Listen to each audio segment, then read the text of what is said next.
Absolutely awesome having you with us again, InsurTech. Have you heard of that phrase, InsurTech? What is it? Well, apparently only the insurance companies know about that, but the whole idea behind this discussion is to give you an insight into InsurTech, how it actually impacts you, how it benefits you. Does it benefit you? And you know what? Without any further ado, let's hop straight into it. Chatting to two esteemed business people today. Herman Schoeman is the first one, who is the CEO of Guardrisk. Herman, great having you on the show. Kieno, hi. Good morning. Yeah, great to be with you, and good morning to everyone who's listening. Amazing stuff. And Per Lagerstrom. Now, I mean, this man looks so cool, calm, and collected. He is. But at one stage, he was running around. His head was spinning because he was a consultant and senior, very senior at McKinsey. He then decided to get a real job, right? So he started his own business. He is a founder. He has a company called YellowSpot, and he also does work for Guardrisk. Per, what a pleasure. Thank you. So really cool to be here. No, really, really great to have you on. So Herman, let's start with you. CEO of Guardrisk. We've all heard the name Guardrisk. You enable people as well to do amazing stuff. But what business are you in plain, simple English? Yeah, in plain simple English, we're an insurance business. Financial services are the broader picture, but more specifically in insurance, life insurance as we know it, and then non-life insurance. So we're an insurance company, but we're a specialist insurance company. We don't do things the normal way or the traditional way. We really enable retailers and groups of people to on-sell insurance to their customer and their client base. We sit behind all of it. We provide the insurance license. We provide all the insurance expertise. We have a big ecosystem, and our clients who own facilities in Guardrisk to sell insurance to their customers, they actually engage with us and sign up for the transaction. So you basically enable them to participate in their own risk, and the services I would imagine that you provide would be underwriting, actuarial, legal, compliance, financial reporting, all those other fancy stuff, right? All the technical services, many times from a consumer point of view, from a client point of view, those services that they don't see, they can almost say that they don't add value, as far as the customer is concerned. But obviously from a technical point of view, you have to have this. It's a highly regulated environment and industry. We provide all of that, and we allow our clients to run the front end in terms of their engagement with their customers. So basically insurance in a box for organizations who want to partake in risk at the end of the day. Absolutely. Insurance in a box, and these days there's also insurance as a service, as opposed to a product. Absolutely. I love it. Love it. Very plain, very simple. Now we're all on board, and this is what we want. Now moving over to Per Lagerstrom. Now, Per, just give us a little bit about your journey, and then connect us to what you're doing with Guardrisk at the moment. Okay, thank you. Look, I fell in love with South Africa a long time ago. I'm Swedish. I fell foul with the weather and decided Cape Town is my new home. Yeah. Came down here and kind of never left. Working from here, living here, working globally. Right. I've been in life insurance and banking for, as the South Africans say, donkers of years. Yeah. Yeah. And it's just particularly the insurance side, and particularly long-term insurance side, is so full of opportunities for a disruptor. I'm a venture builder. Herman comes from inside the industry. Guardrisk and their new venture Launchpad knows the industry inside out. We're coming from the outside into the industry, and between us, we're figuring out ways to come up with ventures that just does things much better than it's done today for consumers, for brokers, and for providers. So we talk about InsurTech, and we still haven't sort of spoken about what exactly it is. I know that with YellowSpot, one of the things that you do is BehaviorTech, which is amazing, right? But that's not the beginning and end of InsurTech. BehaviorTech can be used in any vertical. Yes. But when we talk about insurance and InsurTech, give us some of the examples of what constitutes InsurTech. I mean, would a wearable like my Apple Watch be InsurTech potentially? Look. I think InsurTech is it covers everything related to technology across the value chain. Okay. I think it's too narrow to say that it's a wearable. Yeah. Sure. InsurTech is fundamentally around doing things better, higher efficacy. So being able to understand and price risk at a much more granular level, much more efficient. Yeah, it is an industry riddled with inefficiencies today, and the experience predominantly is crap for consumers. So so InsurTech is really wrapping efficacy, efficiency, and experience, and actually, frankly, and you spoke about trust when we started the conversation here about ethics. I like that. Because let's be honest, people don't always associate insurance companies with ethics. I will say that, right? This is not a politically correct podcast. Some people, and because it's a grudge purchase, people are always thinking that insurance companies are trying to get out of things. And Herman, this is where I'd like you to maybe pop in, right? So some of these companies say, yes, what we want to do is we want to monitor your driving. And if we monitor your driving and you drive pretty well, you'll get an orange juice at the end of the month. Obviously, it's a lot more than just the orange juice. They offer you incentives. Some customers, though, go, hold on. You just want to see how I was driving so that you could potentially repudiate a claim. So what's my question? My question is, how important is trust when it comes to InsurTech and implementing that into essentially a human system? I think Per's raised it as well. It's critical. I think trust is one of the most critical elements in the application of InsurTech or, data and the analytics of the data that relates to a client or a customer. If you think back about it today, the only thing that a client really has in his relationship with his insurance company is his data. And this is now for the insurer to actually go into that and use that data to improve the experience for the client or the customer, and also for product design. You talk about telematics and driving and so forth. I'm not aware of any insurer, locally or internationally, that applies that technology, to repudiate claims at all. I'm not aware of that because of the trust relationship that's so important. Instead, the information and the data is actually utilized to give the client a better experience and to give the client a much better product. Usage-based or on-demand insurance is one of the new terminologies in the insurance environment. Or why do I have to pay for insurance on my vehicle when it's safely parked in my garage? Exactly. I'm not on the road, and I'm only 5 days now, maybe, with hybrid working, I'm only 15 days maybe back at the office. So it will be great to have technology that can tell the insurer when my vehicle is at risk, because when it's at home behind locked gates and locked doors and within the security state, maybe it's not at risk. And I would like to get some benefit out of that relationship through premium or through customer engagement. That's just an example. No, indeed. But that's absolutely critical. Absolutely. And I think the point is, I don't think the point was that there are people who do that. It is the perception that becomes reality, right? So when you look at what happened during COVID, there were some companies who did not pay out and they ended up going to court. We won't mention a certain company with an S. I prefer not doing that.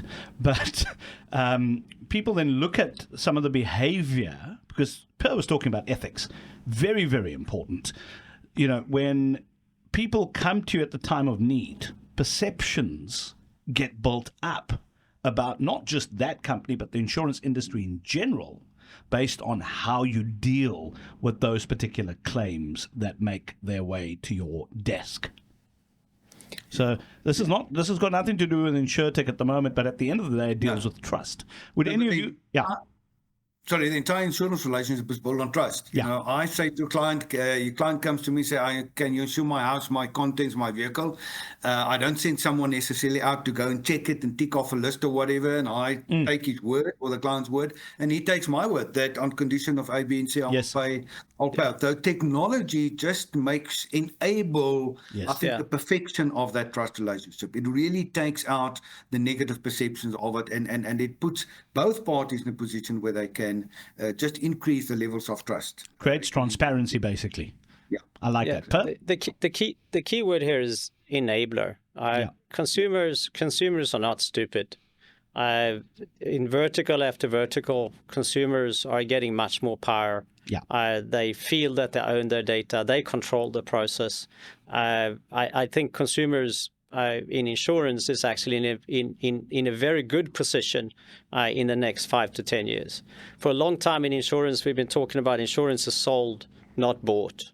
And I think what technology is now enabled directly in the consumer's interest is equipping them with their own power to switch from being sold something to actually being very much in the driving seat to buy something.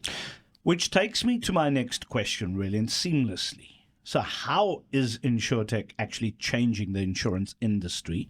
And what are some of the biggest opportunities? I'm going to start with those opportunities. This is not a discussion around negativity, because I think based on what I've heard here today and what I've seen in general, people are definitely harnessing, whether it's artificial intelligence or things like machine learning, the data that you have at your disposal. You are harnessing that to both of your points for good and for a much better relationship. So what are how is it changing the insurance industry, and what are some of the big opportunities that still lie ahead of us? Let me take a stab and let me try to explain at the same time why we, through my ventures, are working with Guardrisk and with Launchpad. Right. So we believe, and our investors believe, that the biggest change you're going to see in particularly the long-term insurance industry, in life insurance, is that you're going to see a split between distribution and product provision. Today, it's a bit intermingled. Okay, what does that mean, though? It means that the consumer, because of the data and the information and technology available to them, will become much more powerful, much more in control of the process and what it is that they need, where is the best deal, and how do I actually get the best deal over to me. Sure. At the same time, technology and InsurTech is going to enable much more effective and efficient product provision. So we believe that innovation is going to happen at the two ends of the scale. Yeah, both innovation on the distribution and intermediary and the consumer side, as well as innovation happening on the provision of highly precise, highly efficiently produced products. That's the biggest opportunity. And the opportunity sits in those two camps, on the product and on the distribution side. So I love storytelling, and I think story lands things more effectively. And we are talking about the opportunities, but what is the current state? Have you got a story or two to share with us, just based on what Per was saying, Herman? Let's talk about how InsurTech currently, as you and I speak, speaks to Per's comment. Yeah, I think maybe one item I can add, it's probably indirectly already said by Per, but it is the pricing of an underlying risk, especially for the customer and the consumer. Insurance companies like to work on averages. We employ a lot of actuarial skills and actuarial science and modeling and so forth, and we do pricing of risk based on average. You between age A and B, you look like this, and you live here and there and so forth, and therefore we price you in a specific band. But you may be much better risk than the guy who lives next to you. Same age as what you are, same profile and so forth, but from a risk perspective, you should actually get a much better price, lower price than what the guy next to you from a risk-based point of view. And that's what InsurTech and all that, you spoke about wearables, all the data, the things in your vehicle and stuff, all that data can now be used to give Per and Kieno a price that you actually is your own price. So it allows us to customize right down to the individual level. And I think, and there are already starting to be examples on a usage-based, the technology is used. One example that I mentioned, how much do I use my vehicle? Not just so many days, but exactly when, where. Is it during peak hour? Is it not during peak hour traffic, etc.? So I can actually use technology from a pricing point of view, and that's currently being used. Per spoke about in the life insurance environment as well. We also see it in the non-life insurance environment, where technology is used to assess claims. Another good example is in the agri space. Yeah. When a farmer has a claim, a drought claim, a fire claim, a flooding claim on his crop and so forth, what's the best way to determine, what the value of that claim is and so forth? Technology, drone technology, satellite technology are currently being utilized to make that just a seamless process, and it's a win-win for both the insurer and the client, and it's happening today as we speak. No, indeed. I mean, aerobotics, a very good example of that. Insurance companies looking at the data gathered by aerobotics, and you bring that data into your analysis. It's gold when it comes to, maybe even platinum when it comes to actionable insights. Per? Look, Herman is spot on. the same way that the electrical vehicles is changing the car industry, the ability to price risk at an individual level with precision in close to real time is as profound for the insurance industry. What it also does with the other enabling technologies is we can rethink what we call distribution.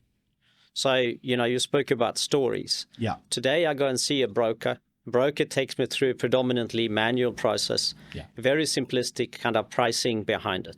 In this world, the pricing algorithms that Herman is talking about then meets technology where I still have a human broker, but it's actually an avatar that joins me as a consumer. And it's almost like there's new actors in the theater, where actually I sit on the same table as a consumer as my broker whom I trust. Right. But the base advice on what it is that I need is actually presented to us as proper analytically derived advice. Yeah. And suddenly you're starting to see I can create hybrid environments. It's those hybrid environments together with this very granular pricing methodologies, together with smart cloud-based technology to manufacture these insurance products, that is actually starting to really be disruptive when you put it together. Now, when we talk, and it sounds wonderful, right? It's this beautiful dance between I have a need for insurance, you monitor my behavior, my environment, etc. They've got these models and algorithms that kick out suggestions, etc. Right? But at the end of the day, to implement something like this, to implement something of this nature as a business, Herman, is not easy, because if you're using things like machine learning, for example, you need properly annotated databases, right, with information that is clean. Because, as they say with artificial intelligence, junk in, junk out. So how patient does one have to be as a CEO of a business, especially when you've got double exponential growth of technology and things like Chat GPT and associated generative technologies making their way to the fore? So as a CEO, you're going to sit, you're going to make decisions. I don't know if you're an AI specialist, right? But... I'm not, but I'm becoming one. So just take me through your experience as a CEO needing to make really core decisions.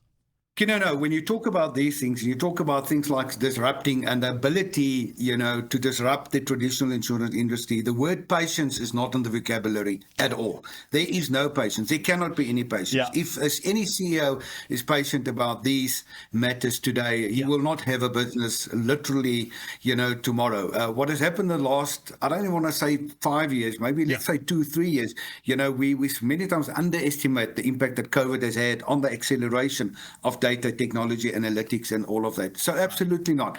So as CEOs of the business, we need to now understand, where do we actually invest in? What are the capabilities that our business now require as opposed to 5 years ago? 5 years ago, we required, let's call it traditional capabilities, and it was fine. It was good. We were still in a position to run a successful business and so forth. But that has changed rapidly over the last number of years. And again, it's not all CEOs, and they necessarily won't need to adapt. That's why you need partnerships. The kind of partnerships we have entered into with YellowSpot. We have to go and fetch the expertise, because we don't have them in our business. The days of where you have that expertise for 10 years in your business, it doesn't exist anymore. So to me, it's all about partnerships, finding the best partners in this environment and actually put the two together. But it does. Let me disagree with you a little bit there on a technicality. It does sit with the CEO, because the CEO has to be open to those partnerships. The C-level has to be open to those partnerships. We still have a lot of people like our banks that believe they can build everything themselves. And you know what? I don't think that works all that well. So, I do think, Herman, someone such as yourself needs to be open to listening to Per Lagerstrom going, hey, guys, this is the work we've been doing. We're agile. We can really add value to your business, but hey, you got to listen. But see, it goes both ways. So with Herman and Launchpad and the guys, they're actually very agile. Yeah. The romantic notion that you can be a 28-year-old and start a startup in the garage and go and disrupt life insurance is romantic and utterly naive. Absolutely. So the partnership conversation goes both ways. So what what players like Guardrisk and Launchpad does when they turn out to be this agile, they can bring startups stuff that only Launchpad can bring them. So suddenly you get distribution. You get access to their client base. You get access to technical expertise that a startup simply can't source. What the startup bring is leading edge technologies. We're very quick at picking stuff up from all over the world. We're very quick at recombining stuff. We're not afraid to throw stuff away. It is when you combine players like Guardrisk and Launchpad with the right startups, that's when you get magic. And the partnership goes both ways. Now, I mean, I recently returned from a wonderful trip to Santon in Johannesburg, and I had this discussion, and I won't mention the name of the CEO. They get involved in venture building, right? And he says it's all hunky-dory when you move things out of structure or you create these partnerships, but you then need the core business to sign off on it. He says this is where things fall apart. Right. So I think my point earlier was we need CEOs like you, Herman, and an executive like yours to be able to be accepting of, the suggestions that are made, the technologies that are brought in, and you've got to try and unblock a lot of the things that sometimes kills great ideas within corporate. Yeah, no, there's a number of stakeholders in this change. Absolutely. There are regulators, there are shareholders, there are governance boards and all of that. And you need to keep them all close to you and so forth. It's a culture thing. Let's start there. It's a culture thing of the business and the organization. Are they open for change? Do they want to change? Do they see how things can be done more efficient, etc.? And I think the word Pers mentioned as well is agile. Yeah. If the business has been set up in an agile basis, that it can very quickly change and adopt new things, new technologies, but also new relationships. And that's where the Guardrisk business comes in. The entire business, as I explained to you when we started the chat, is built on the notion of relationships. We have facilities for a number of retail companies out there and so forth. So it's all about agility and all about being nimble so that we can quickly change direction.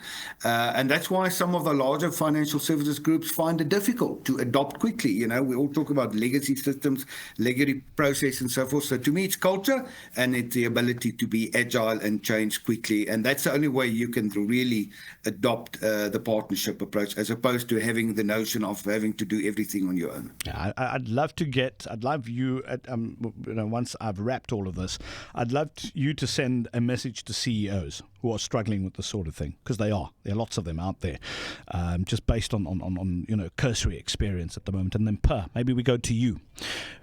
Companies involved in the technology space, whether it's ML, whether it's any of these other artificial intelligence and related technologies, right?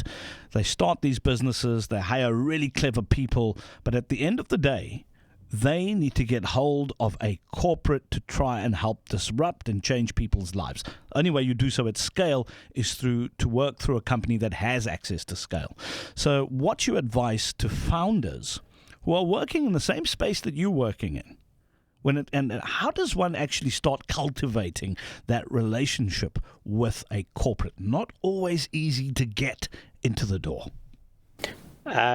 Look, one of the most important decisions for a founder is who do you partner with. So who do you partner with on the capital provision, and who among the incumbents do you partner with to get access to what you need in terms of expertise and in terms of distribution, in terms of scale. There's no easy answer to that. It's quite clear, particularly in South Africa, who the players are. If I'm a founder, I would go around and systematically get to know all of them, and I will put them side by side. And I think, we've done our homework on this because we're partnering with Launchpad. And I think you'll find in that side by side that they're going to stand out in the InsurTech space because of the InsurTech expertise. That doesn't mean that the other guys are not trying to figure this out. So I wouldn't underestimate anybody in this industry, because there's not one CEO that's currently not waking up with a cold sweat in the middle of the night and wondering how the hell they're going to make this work. Yeah. So, it is who can get their elephant to dance. Yeah. And whoever cracks that first is going to be among the winners here. And The question is finding the dance floor. I was hoping that Pearl was going to say something like, if companies like YellowSpot and amazing corporates like Guardrisk, for example, right, join a dance floor like Innovation City, then you'd meet each other here. So this is me doing shameless plug time. But because for me, you see, the thing is, it's one thing to be really good at the technology that you're building, right? At the same time, you need to meet people. At the same time, you need to have access to people to be able to convince them. Not always easy. I mean, Herman, I'm sure, you don't get people walking up to your office and knocking on the door from outside. There's a process to get hold of you, right? So what I'm saying is these PACER organizations where we bring people together, and as long as you've got a good product and there's a need, let's say from a corporate, it's easier to make those connections in that type of environment. Look, the dance floors are important. Yeah. And the same way that there is a number of incumbents for founders to partner with, there is a number of dance floors. Yeah. So the same way that the pressure is on the incumbents to be competitive, for Launchpad to be competitive, to be clear on what it is that only Launchpad can do for founders, the same holds true for Innovation City. Yeah. Right? So you need to develop your product to stay relevant, right? And then you got a combination. In this case, you got a combination of, in terms of my businesses, now we got the YellowSpot businesses, we bringing them to the market. We got Launchpad for the insurance expertise and the distribution, and in this case, Innovation City. Absolutely. All right. But all of these three parties, us, Launchpad, as well as Innovation City, we're going to have to be on our toes for the coming years to stay relevant. Spot on. Absolutely spot on. I mean, the one thing that keeps both Stefan and myself awake is the value that we're offering. And not just value on paper, it's actually what's your throughput at the end of the day. And it's like that for any other business. Herman, from your side, as someone who works in the corporate space, what's your advice to some of those CEOs out there who are waking up with that cold sweat that Per was talking about in closing? I think it's happening. I'm with Per. I don't think we should underestimate what is happening. Everyone may not be that vocal, maybe as what we are. We met Per. So if you meet Per in YellowSpot, you cannot not be vocal. And then we got involved with a place called Innovation City as well. So I cannot, entertain people at the Rand Club anymore. I have to be at Innovation City. That's a new market. That's a new place. That's where we need to meet people. The staff was joking with me the other day and said, we've seen Herman in his skinny, torn jeans, now actually meeting clients at Innovation City and not going to the Rand Club or the Joburg Country Club anymore type of thing. Advice to other CEOs, there is just no time. It is around the corner. It's happening as we speak. If you thought you had patience, get rid of that. But again, what I'm saying is that I think it is happening in many aspects of the business. And I think the positive of this, to me, apart from an individual Guardrisk YellowSpot relationship, I just think that the entire industry is going to a large extent, live up to the expectation what the consumer and the customer has. And that's so great from an industry point of view. I really think there's great opportunity to turn it upside down, turn it on its head, and all just to give the client and the customer a better experience and a better product. And you know what I love about this discussion? I spent 25 years on radio listening to how everybody, apparently, we're going to hell in a handbasket, right, in South Africa. But every day I walk into a building where I meet a Per Lagerstrom, where I meet a Herman, and I see people build this economy. We've got double exponential growth of technologies. We've got double, I think, exponential growth in applications of those technologies. And only the agile and the willing and the aware will win. So I want to thank you very much for joining us today. Herman Schoeman, thank you very much, the CEO of Guardrisk. Love the work you're doing. And I'm always enthused when I speak to Per Lagerstrom. The man is a wealth of knowledge and he is passionate about what he does. Per, good having you on the show as well. Thank you so much. And to all of you, thank you, Kieno. Definitely, gents. Thank you so much. And we'll see you next time.